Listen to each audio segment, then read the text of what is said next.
نتمنى بطبيعه الحال ذلك مستمعينا. واول فقره من خلالها غادي نتوقفوا عند نوستالجيا مع فقره ولاد بلادي للكاتب والمؤلف أنس رشيدي، كاتب مهتم بتاريخ وتراث العاصمه الاسماعيليه، احد ابناء هذه الحاضره. من خلاله غادي نتعرفوا طبيعه الحال ومن خلال المؤلف ديالو على نوستالجيا الزمن الجميل بحي قصبة هدراش بمكناس. جميع مستمعينا، هي الفقره اللي من خلالها غادي نتعرفوا على شنو هي المخاطر ديال الحمل، وايضا الحمل اللي عنده مخاطر عاليه. وهنا ربما تفاصيل غادي نحاولوا نستقيوها رفقه الدكتور احمد الميلودي طبيب. السلام عليكم، مرحبا من جديد بكم مستمعينا دائما من خلال برنامج صباح سعيد والفقره ديال اولاد بلادي. اكيد طبيعه الحال مستمعينا، هذه الفقره كما شرحنا قبل قليل غادي نتعرفوا من خلالها ومن خلال يعني اللحظات رفقة الكاتب والروائي السي أنس رشيدي، الكاتب المهتم بتراث وتاريخ العاصمة الإسماعيلية. هي مناسبة مستمعينا، وهي أيضا فسحة باش نتوقفوا عند الزمن الجميل لقصبة هدراش، إحدى الأحياء التاريخية للعاصمة الإسماعيلية. فطبيعة الحال الطفولة اللي عاشها السي رشيدي في دروب وأزقة وبين أسوار هذا الصرح التاريخي، أكيد يعني عطاته واحد المجال فاش أنه فين يكتب وفين يسترجع ذكريات الزمن الجميل ويتقاسمها مع الجمهور في من خلال واحد المؤلف اللي صدروا اللي كيحمل شذرات من زمان الغيوان. بطبيعه الحال الظاهره الغيوانيه ايضا حاضره يعني من خلال هذا المؤلف اللي غادي نتعرفوا عليه، وغنتعرفوا طبيعه الحال من خلاله على اللحظات وذكريات الزمن الجميل بحي قصبة هدراش. ومستمعينا باش ندخلوا في التفاصيل اكثر ونتوقفوا طبيعه الحال عند كل هذه الاحداث هذه اللي تحبكات طبيعه الحال بين يعني اسوار وصفحات تاريخ حي القصبه. كنرحبوا بالسي انس رشيدي، الكاتب المهتم بتاريخ وتراث العاصمه الاسماعيليه، وشرف كبير يحضر معنا السي رشيدي اليوم داخل شكرا جزيلا. شكرا جزيلا استاذ. بالنسبه للكتاب هو رحله عبر الزمن مليء بالاحداث والتفاصيل التي ميزت فتره ذهبيه من حياتي سميتها شذرات من زمن الغيوان. الكتاب هو عباره عن فقرات في جزئين. الجزء الاول كيشمل 30 فقره عن سيره ذاتيه، والجزء الثاني على مجموعة ناس الغيوان في 14 فقرة. يعني هي تجربة شخصية في الأحياء الشعبية، وعلى الخصوص حي قصبة هدراش، هذا الحي العريق، الحي التاريخي اللي حقيقة أنا كنحس بواحد الاعتزاز والافتخار بالانتماء لهاد السكان الاصليين لهاد الحي هذا. ملي كنهضروا على الناس ديال القصبه طبيعه الحال كنهضروا على القلب الكبير، على الجود والكرم، على الانفه، العزه، الكرامه. الناس اللي حقيقه اغرمت كثيرا بنمط عيش هذه الساكنه هذه. الاسره ديالي انا غادرت الحي تقريبا ملي كانت عندي 6 شهور، ولكن بقيت مرتبط به خلال العطل المدرسيه. الا سمحتي السي رشيدي، هذه النقطه من خلالها غادي نفتحوا واحد النافذه واحد القوس، وغادي قبل ما نتعرفوا على المؤلف اللي عطيتي واحد يعني الخطوط العارضه ديالو، لابد ما نتعرفوا على ايضا صاحب المؤلف السي انس رشيدي ككاتب. بغينا تهضرنا شويه على السيره الذاتيه ديالكم، كيفاش كبرتوا في مكناس، وربما قلتي 6 شهور انت مازال ما غمض عينيك ما تعقلش فاش غادرتي القصبه. بغينا نعرفوا التفاصيل هذه. انا المسار الاكاديميه ديالي مسار علمي. انا كنت الموهبه اللي كانت عندي في الاول اللي كنت حاسس بها ان كانت عندي موهبه في التمثيل. كنت ندير المسرح مع واحد الصديق الله يرحمه سميتو بحبح سعيد، صديق كان اخ عزيز عليا، وكنا كنديروا انا وياه المسرح. كنجلسوا ديك الجلسات الليليه. هو كان كاتب مسرحي، انا كنت نعاون في كتابه المسرحيات معاه، السكيتشات. كنا كنختاروا حنايا كنتعرفوا على نماذج بشريه مختلفه. يعني هذاك الاحتكاك هو كيعاون الممثل انه كيحاول يلعب الادوار، يعني كيدرس الشخصيه، كيدرس الكاريزما والطريقه ديال الالقاء. وفي ظل هذه الجلسات هذه كنا كنتلاقاو الناس اللي هما كانوا يعني مستبلحات، كانوا كيغنيوا الملحون، كيغنيوا الاهازيج ديال العساوه. انا كنت كنجلس معاهم وكنبقى كنردد المواويل ديال العربي باطمه الله يرحمه. كان عندي صوت كراف، يعني هاد الجلسات هذه كذلك فاش كنا كنجلسوا مثلا في الكواليس، يعني كنتسناو الدور ديالنا اننا نعرضوا المسرحيه باش نخرج داك لوطراك، كذلك كنت نغني. الكتابه فوقاش انا حسيت بلي ان موهبه في الكتابه غير مؤخرا تقريبا هاد السنوات الاخيره.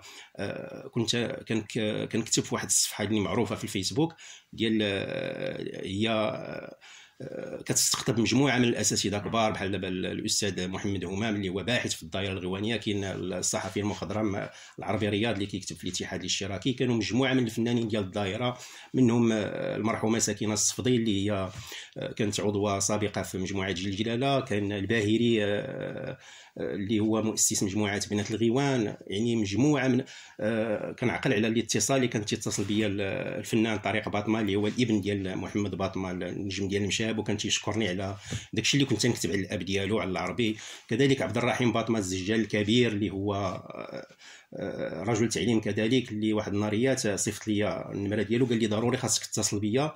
اذا فاش اتصلت بيه بقى يعطيني شي حقائق حنا ما عارفينهاش كجمهور غيواني، ما عارفينش ديك الحقائق، وثق فيا، وبناء على ديك التفاصيل كتبت واحد الفقره في الكتاب سميتها ليالي الابداع، يعني كنكشف شي حقائق اللي الجمهور الغيواني ما عرفهاش.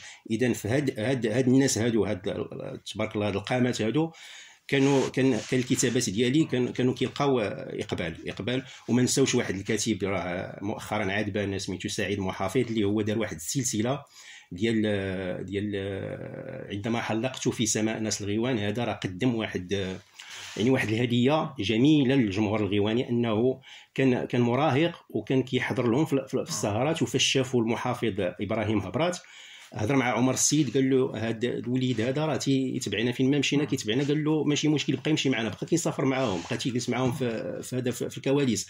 هذيك الاجواء حنا اللي كنا كنقلبوا عليها حنا بالريق الناس باش نسمعوا اليوم، لان الغيوان راه كان عليهم تعتيم اعلامي في السنوات الماضيه. بدات يسرد دوك الاحداث ديالهم. انا فاش بديت كندير الصور ديالهم وكنكتب عليهم، ابراهيم هبرات عاوتاني كان في التعاليق ديالو كان كيعطيني واحد المعلومات، وهذيك المعلومات استعنت بها فاش كتبت كذلك هذا الكتاب هذا. يعني كموهبه الكتابه انا في الحقيقه اكتشفتها غير مؤخرا، ولكن في البدايه ديالي انا كنت متعاطي بزاف للتمثيل والغناء. اكيد طبيعه الحال غادي نتكلموا على التفاصيل ايضا السي رشيدي، ولكن بغينا نطرحوا واحد السؤال بخصوص يعني ربطتي ما بين من خلال المؤلف ديالك يعني شذرات من زمن الغيوان ما بين الظاهره الغيوانيه وما بين واحد الفضاء اللي هو ايضا عندك عليه واحد يعني الارتباط كبير وايضا تعلق وثيق اللي هو يعني الفضاء ديال قصبة هدراش والفضاء ديال مكناس بشكل عام. علاش حاولتي تجمع بين الجوج هذا؟ اولا لان الغيوان بالنسبه لي انا راه من العشاق الكبار ديالهم. الغيوان هو كيف ما كتبت ان الحاله ديالي دابا كيفاش جات الفكره ديال الكتاب، غادي نعطيكم كفكره ان في الوقت ديال كورونا، يعني في ذاك الحجر الصحي، حنا كنا كنحسوا كاملين بواحد الرعب، يعني كان شبح الموت يطاردنا جميعا. انا كنت كنحاول ما امكن انني كنهرب من هذه الواقعه، لان فاش كتشعل التلفازه كتلقى المآسي الانترنت. اذا كان يعيش عوالم الحال مع الغيوان، يعني كيف ما كتبت انا الحاله ديالي بحال داك المجذوب اللي هو كيحس بديك النشوه الروحانيه، وكي يدفن الدنيا ويقطع علاقته معها في نسيان غريب، يعني كيدخل لواحد العالم ديال عالم خفي، وكنسترجع ديك الذكريات الجميله اللي عشناها في القصبه. اخص بالذكر هنا سنوات نهايه السبعينات وسنوات الثمانينات وبدايه التسعينات، يعني ديك الاحداث بدات كتكرر عندي في الذاكره. اذا الغيوان بحال قلتي واحد الاله الزمن اللي خلاتني نرجع لذاك الفتره الزمنيه الجميله جدا اللي عشناها، ومن خلال ديك الفتره وليت كنكتب، وحتى ان شاء الله يعني هذا اكيد الكتاب هذا تكمل نيس في ديك الوقيته نيس ديال كورونا. اكيد يعني الحجر الصحي. اكيد ايضا السي رشيدي ربما تصفحنا هذا الكتاب كنلقاو ربما كما قلنا يعني تفاصيل ديال بعض الذكريات اللي عشتيها، وربما في احياء القصبه وباسماء الرجالات ديالها، وربما يعني المتصفح واللي قرا هذا الكتاب هذا فعلا ينتقل معك في رحله عبر الزمن. اكيد. بالنسبه للشخصيات، هي في الحقيقه انا اختاريت شخصيات بالاسماء ديالها، وفضلت ان بعض الشخصيات لان حكيت انا على مجموعه من الطرائف كاحتراما للاهل ديالها استعنت باسماء مستعاره. هاد الشخصيات هذه هما كاينين الشخصيات اليوم في العائله ديالي، لان اللي قرا هاد الشخصيات هذه وعاش في الاحياء الشعبيه راه غادي يلقى واحد التشابه كبير جدا. هضرت على جدي الله يرحمه الحاج بوسلهام النعيمي البكار الرشيدي اللي هو معروف في القصبه، كان عقل كانت عنده واحد الحظيره ديال تربيه المواشي، وانا داك الجو ديال رائحه التراب والشتا فاش كطيح النيت على القصدير، يعني داك كتعطيني واحد السيمفونيه واحد الجماليه. كيكون كيجلس مع الاصدقاء ديالو كيلعبوا الكارطه، يعني كتلقى ما كتفرقش ما بين الغني والفقير. يعني واحد الناس اللي كنت كنقول انا هاد الناس هادو غادي نقارضوا في واحد الوقت، يعني شكون اللي كان تيجلس مع دوك قدماء المحاربين، وكنبقى انا وانا صغير تنجلس معاهم كنبقى نسمع داك الصرد ديالهم، داك البطولات ديالهم، كتسمع بعض الحكم ديالهم ايضا كيفاش الفلسفه ديالهم في الحياه السي رشيدي، لان الفلسفه الحياه ديالهم هي البساطه. يعني الناس كانوا قانعين داكشي اللي عطاهم الله، يعني ما كتلقاش نهائيا ديك النرفازه ولا ما يعني داك الجو ديال البساطه والفكاهه. واحد عمي الله يرحمه كان مات في المقاومه، كنتذكر سميتو مصطفى، كانت واحد الاشتباك بينهم وما بين قوات الاحتلال، كان قتلوه، وجاو هذا المندوبيه ديال جيش التحرير انه كيقدموا له مأذونيه ورفضها، وقال لولادو انا ساخط عليكم الا متسناو شديتوا هذه المأذونيه، انا ما بغيتش نضيع الاجر ديالو كشهيد. شوف الناس هادو كيفاش كانوا كيفكروا، يعني ما كان الماديات ما كانش كطاغيه على الحياه ديالهم. هضرت كذلك على رموز ديال القصبه، مثلا الى خدينا مثلا حجو، الى عمرك سمعتي بها، هذه واحد المجدوبه، يعني تعددات الحكايات عليها. هنا كندخلوا لا ميثولوجي، يعني الطريقه كيفاش كيفكروا القبائل، كيفاش العادات والتقاليد. هذه الانسانه هذه قال كانت انسانه برجوازيه، وكانت دخلت صديقتها المسيحيه لواحد الضريح سميتو لاله خضراء. هي لاله خضراء هي واحد احدى صالحات القرن السابع عشر، الناس كيقولوا راه كانت جات من تونس. فهاد السيده هذه سبحان الله العظيم، انا ما غاديش نقول باللي انها كتعلم الغيب، ولاني يعني حتى العلم الحديث عاجز عن تفسير مثلا هذه الظواهر. انها كتعاود لي جداتي في بدايه الستينات شافوها غادا كتغوت وكتقول ويك ويك خويا غادي يموت. دازت السيمانه مات المغفور له محمد الخامس. كتدق على الديور وكتبقى كتهضر بالالغاز، وهذيك الدار اللي كتدق عليها الناس يعني راه واحد الحدث كينتظرهم سواء محزن او لا مفرح. هادشي حنا واش كيجي هذاك الشيء في رؤيه، واش كيجي في احلام، ما فهمناش. والناس ديال القصبه عزيزه عليهم هاد السيده هذه، لدرجه واحد الوقيته كانت غابت على القصبه وتخلعوا عليها. حتى واحد شويه جايبه واحد السيد جايبه في هوندا كانت في 70 وعرفتي، ومدخلينها للقصبه بحال العروسه، عرفتي الناس فرحانه. وهذا السيد اللي هضرنا عليه قبيله ديال حسن حسوني صديق ديالي، هذا كيعاود ليا كانت مو حامله به. نهار الجمعه دخلت هي، دابا هي الناس كانوا كيخليوها تدخل عندهم، كتدفع الباب وكتدخل. كانت شافت مو كتصوب بكسكسو، قالت لها تهلاي في مولاي الحسن، وهذا راه غادي يخرج كيعاون الضعفاء والدراوش. وفعلا ولا نقابي وتيعاون الناس وتيدافع على عمال النظافه. اذا هذا كاين واحد الشخصيه اخرى كان قرا مع الوالد الله يرحمه سميتو امستردام. هذا كان نابغه، هذا كان ذكي جدا، كان قرا مع الوالد وكان تيقول لهم الاستاذ هذا راه مستقبل زاهر عنده. مسكين دخل القوات المسلحه ونجح ولا بيلوت، يعني في ذاك خلال دوك التدريب ديال المظليين ما عرف مسكين شنو وقع له، فقد العقل ديالو. فتصور ان التلاميذ ديال قصبه هدراج، الناس التلاميذ القدامى كانوا كيمشيو لعنده، عرفتي كيحرر الانشاء باللغه العربيه الفرنسيه الانجليزيه. دوك التمارين اللي كيصعبوا على الاساتذه هو كيحلهم في رمشه عين. هاد وكاين عاوتاني ملك الرويه اللي هي امراه طاعنه في السن. انا كنعقل في الثمانينات كانوا تيقولوا راه فايته 86 عام. هذه عاشت 3 ديال الحقبات، 3 ديال الملوك. وكان الدكتور بوشتا بوعسريه الباحث في التاريخ المعاصر الله يرحمه، هذا كنعقل انا كنت صغير كانوا كيخرجوا له واحد الهضوره في باب الدرب وكيجلس كيقرد حداها وتيشد واحد المدون وتيبقى كيقيد. ديك الوقيته فاش كان هو كيكتب الكتاب ديال معركه بوفكران، هي كيقولوا الناس القدام انها كانت معلمه، لان الدائره ديال المعلمه في القصبه كاين بزاف ديال المعلمات كنا كنشوفوا ملي كنا صغار، لان ديك الساعه الاحتفالات راه كانت هذا النساء بوحدهم وما كانش الاختلاط في ديك الوقيته.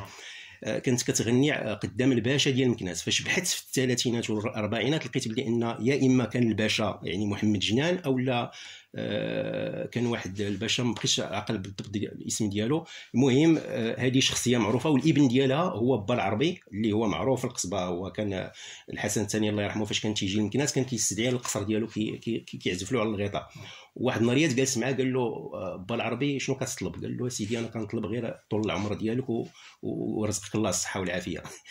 يعني تنقول لك يعني هاد الشخصيات هذه دابا انضطرات. دابا هادشي اللي انا هضرت عليه الناس كلهم ماتوا دابا ما بقاوش. انا فاش كندخل دابا للقصبه انا كتبان لي بحال الاطلال، يعني الناس القدام اللي فيها ما اكيد غنوصلوا السي رشيدي حول النوستالجيا ديال الزمن الجميل. والقصبه طبيعه الحال هي جزء من الذاكره، وايضا هي اخذت واحد المساحه من الكتاب ديالكم، ولكن كاينه ايضا امكنه اخرى اللي غادي نحاولوا نتكلموا عليها، وكاينه شخصيات اخرى داخل القصبه ايضا نحاولوا نسلطوا عليها الضوء بعد فاصل قصير ان شاء الله.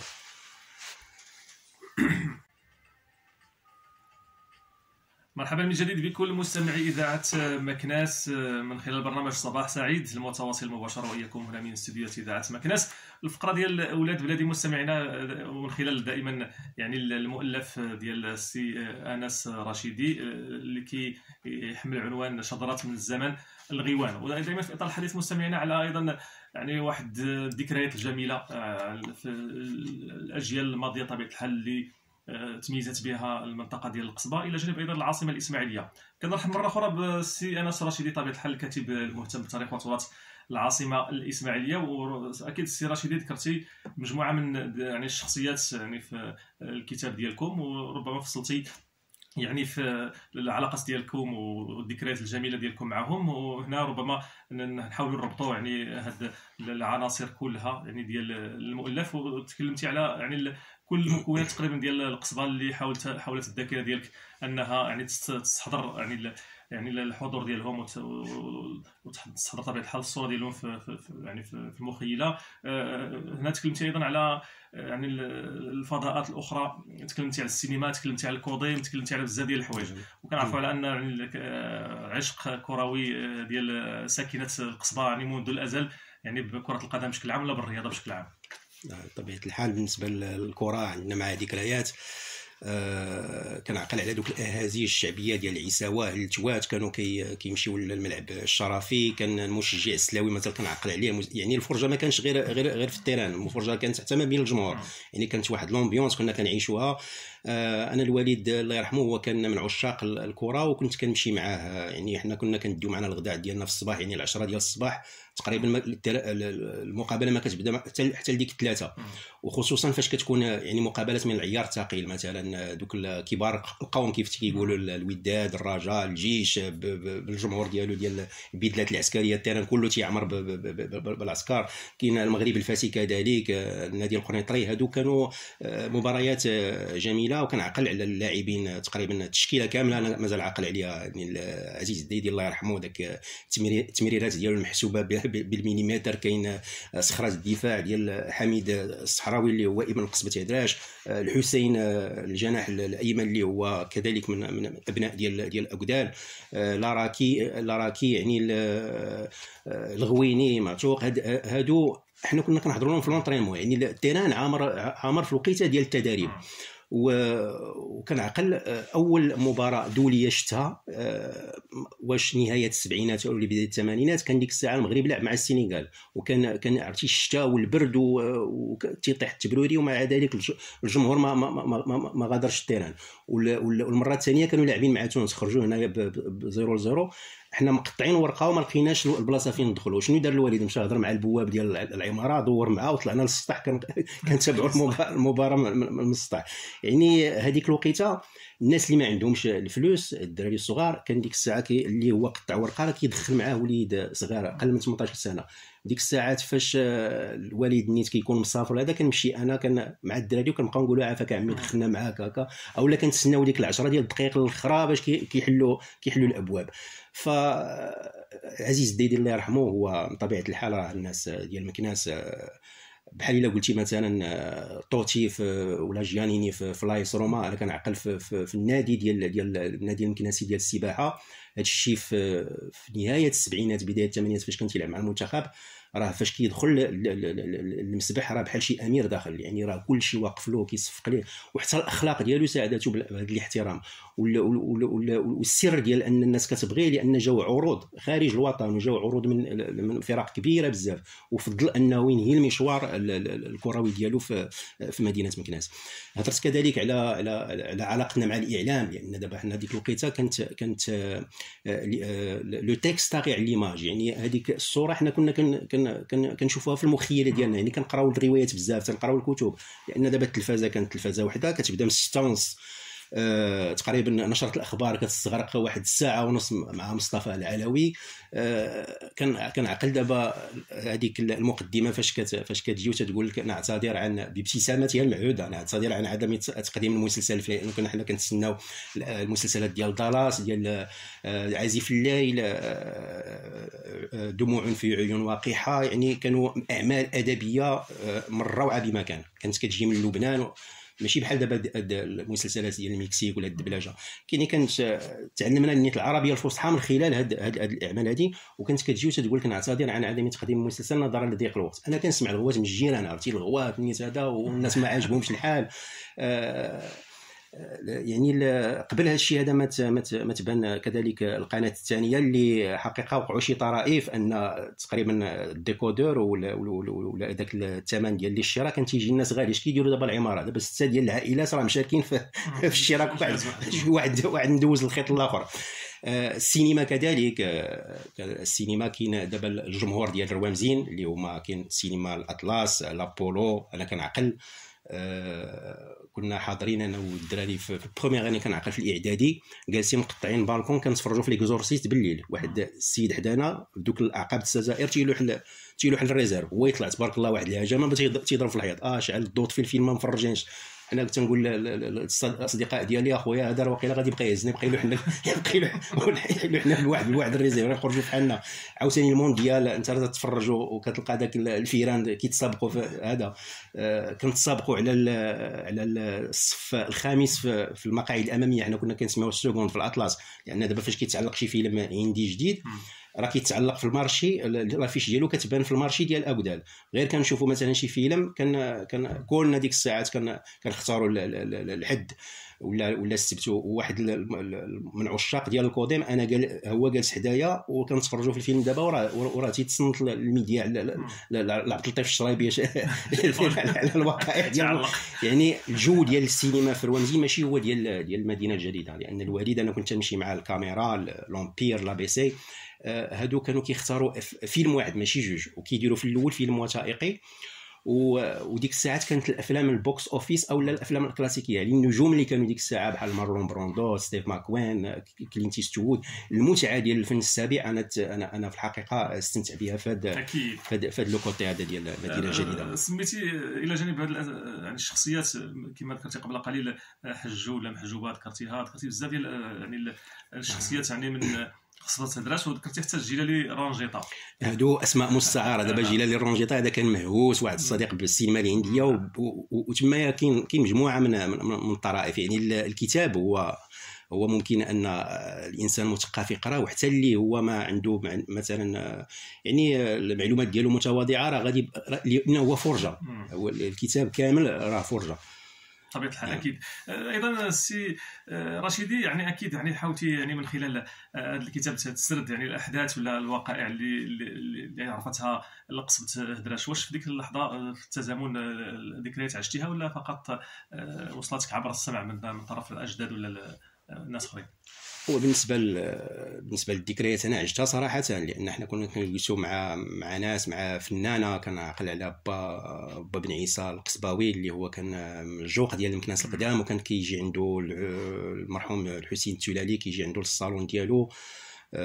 كان كذلك المايسترو ديال الناس الغيوان على حتى هو كان كيستضيفوا حتى هو في الدكان ديالو. كاين العربي بطاجي اللي هو كيهتم بالموسيقى الكلاسيكيه الاصيله العربيه. يعني مجموعه من الناس اللي كنا حنا كنجلسوا معاهم، وكانوا تيعاودوا لنا على الازمنه اللي كانت قبل. مثلا كنا همنا واحد القضيه اخرى اللي نسيت انا ما قلتهاش، وهي لمحه تاريخيه عن قصبه هدراش. هذه مهمه بزاف، التاريخ ديال القصبه، لان دابا الناس بزاف غالطين تيقولوا ان السكان الاولون ديال القصبه هما عبيد البخاري. هما ماشي عبيد البخاري، هما القصبه كانت بناها المولاي اسماعيل في القرن 17 1680. فشكون اللي سكن فيها هما واحد الجزء من جيش الودايه سميتو رحى الودايه، ورحى الودايه هما اخوال السلطان. هذا الجزء هذا من بعد غادي يرحلهم مولاي اسماعيل، غادي يرحلهم لواحد الحراقي جدا يعني به خطور غايه، يعني هذاك الصراع على السلطه تهدم هذا الحي بالكامل. واحد الجزء اخر نقلوا من فاس.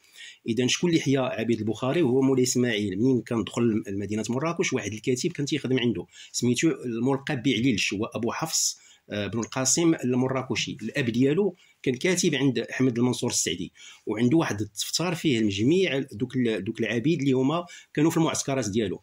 هذا عليلش هذا شنو دار؟ خدا دوك الاولاد ديالو ورحلهم جابوا من المكناس، والمولاي اسماعيل جاب واحد الجزء اخر من العبيد سماهم الحراطين. وشنو كتعني حرطاني تتعني هي حرتاني، كان عبدا مملوكا فعتقت رقبته فاصبح حرا طليقا. في هذيك الفتره كان المولاي اسماعيل مانع امتلاك العبيد، يعني كلهم تابعين للدوله. وفي الوقت ديالو كان العدد ديالهم واصل ل 150,000 محارب، 70,000 في مشرع الرمل، محله مشرع الرمل اللي دابا هي المنطقه ديال سيدي يحيى الغرب على ضفاف وادي تيفلت، والباقي موزعون على 76 قلعه. من بين هذه القلاع هي قصبه هدراج، يعني كان قائد فيها وكي يرأس ما بين 400 حتى 3000 محارب. الدور ديالهم وهو حمايه الثغور وحراسه الطرقات، لدرجه ان ابو القاسم الزايني تيقول بلي ان المراه كانت تخرج من وجده الى واد النول حتى واحد ما كان تيتعرض لها. يعني الرخاء والازدهار عرفات مدينه مكناس وعرف المغرب في ذاك الفتره ديال الحكم السلطان مولاي اسماعيل. طبيعه الامن والامان طبيعه الحال.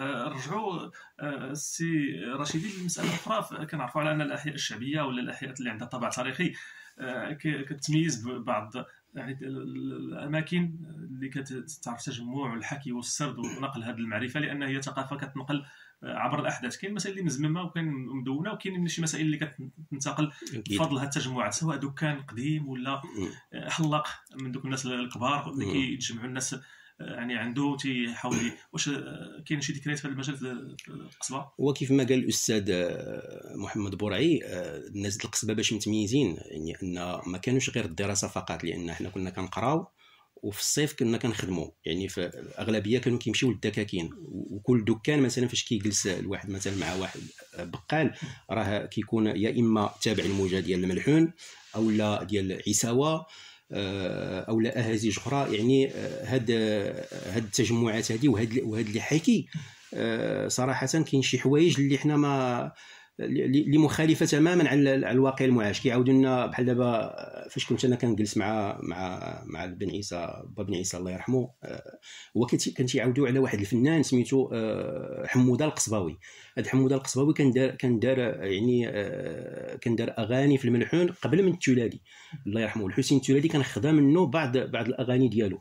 هذا السيد هذا كان خرج للخارج، ما ديك الساعه ما رجع، ما عرفوا واش راه حي ولا مات ولا.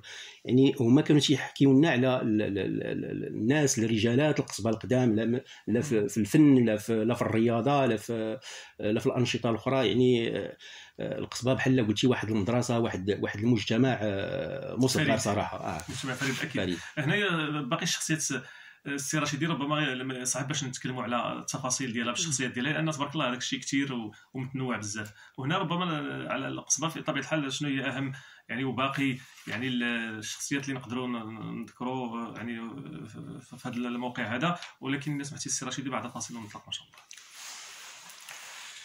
خلال برنامج صباح سعيد والفقره ديال اولاد بلادي اللي من خلالها كنحاولوا نتوقفوا عند يعني شذرات من زمان الغيوان، اللي هو يعني واحد العنوان ديال واحد المؤلف ديال الكاتب السي رشيدي انس، اللي هو ايضا مهتم بالتاريخ وتراث العاصمه الاسماعيليه. كنرحب مره اخرى بالسي رشيدي اللي حاضر معنا دائما داخل الاستوديو، واللي من خلال طبيعه الحال كنتوقفوا عند لحظات وذكريات من الزمن الجميل ديال حي القصبه وديال ايضا العاصمه الاسماعيليه ككل. طبيعه الحال هو زمن جميل بكل المقاييس، وايضا بالناس ديالو وايضا بالذكريات ديالو. والسي رشيدي اكيد من خلال هذا الكتاب توقف عند مجموعه من اللحظات وايضا مجموعه من الاوقات اللي قضاها يعني رفقه الناس ديال يعني القصبه، واللي عاشها ايضا يعني في هذا المحيط، واللي وصلته ايضا من خلال الناس ديالها. مازال السي رشيد اللي كنتكلموا على الشخصيات، ورصتي بزاف ديال الشخصيات سواء نساء ولا رجال من خلال المؤلف ديالك.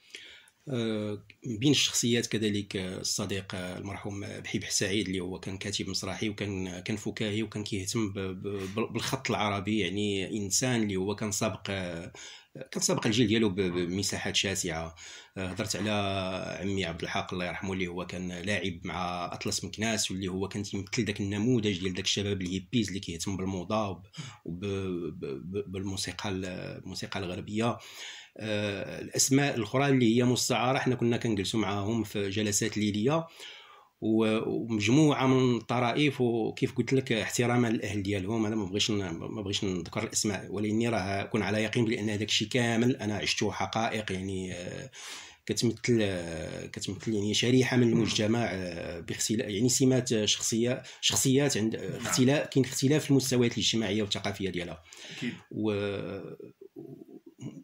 مسألة أخرى هي الحياة المدرسية كذلك تطرقت ليها في الجيل ديال أغرامبا، لأن أنا كنتمي لهذا الجيل هذا واللي سميتو جيل التجارب. يعني حنا فاش كنا كنقراو في المستوى الثاني ابتدائي، فاش غادي نطلعوا للمستوى الثالث هنا جات ديك الموجة ديال تعريب المواد العلمية في العهد ديال عز الدين العراقي الله يرحمه بداية الثمانينات. فانا كنحكي كيفاش الاساتذه ديال الفيزياء والكيمياء، كيفاش الاساتذه ديال الرياضيات، العلوم الطبيعيه، لان دابا ما بقاش سميتها العلوم ولا تسمي علوم الحياه والارض ولا بدلوا لها دابا السميه. كيفاش يعني تلقاو هذا الخبر هذا والصعوبات اللي كانوا تيلقاوها باش يردوا مصطلحات جديده. هضرت على الاجواء ديال احتفالات عيد العرش 3 مارس والتهيئ ديالها في شهر فبراير، يعني كفرصه باش اكتشاف المواهب. الطرائف اللي وقعات فاش كنا كنتعرضوا للحسن التالي الله يرحمه، كان تيدوز من مكناس، وداك الاعجاب ديالنا بالشخصيه ديالو، كيفاش كيهضر مع الصحافه بديك الطلاقه وبداك الذكاء. و يعني كان الله يرحمه كان الى شيء صحفي تجاوز مع الحدود راه هو تيعطي اسئله محرجه كيوقفوا عند حده. مسائل ديك الاجواء ديال الاحتفال ديال عيد العرش، فاش كنكونوا جالسين في الساحه ديال الاودال، كيجيو مثلا داك كيديروا واحد المسابقات ديال الملاكمه، كان ديك الساعه خرج الرقص ديال السميرف في ديك الوقيته. يعني هضرت حتى على الكتب، النوعيه ديال الكتب اللي كنا كنقراوها خارج المنهج الدراسي. السلسله ديال محمد عطيه الابراشي اللي كانت تجينا من مصر، وكذلك ديال محمود سالم القصص البوليسيه ديال المغامرون الخمس، وكانت كذلك مجله مجيد كتجي من الامارات العربيه المتحده، وكاينه المجله والمزمار كتجي من العراق. يعني انا كنهضر لك على هذا الجيل هذا، كان تبارك الله راه كان كيحب القراءه، كان كيعشق القراءه، رغم ان الفرجه حنا ما كانتش عندنا بزاف، ما كناش كنتفرجوا في التلفازه بزاف، ما كانش السينما تقريبا مره في الاسبوع او مره في 15 يوم، ماشي بحال دابا الناس راه قابطه دابا لي بورطابل وكل شيء دابا ولات ليماج دابا طاغيه. اكيد طبيعه الحال.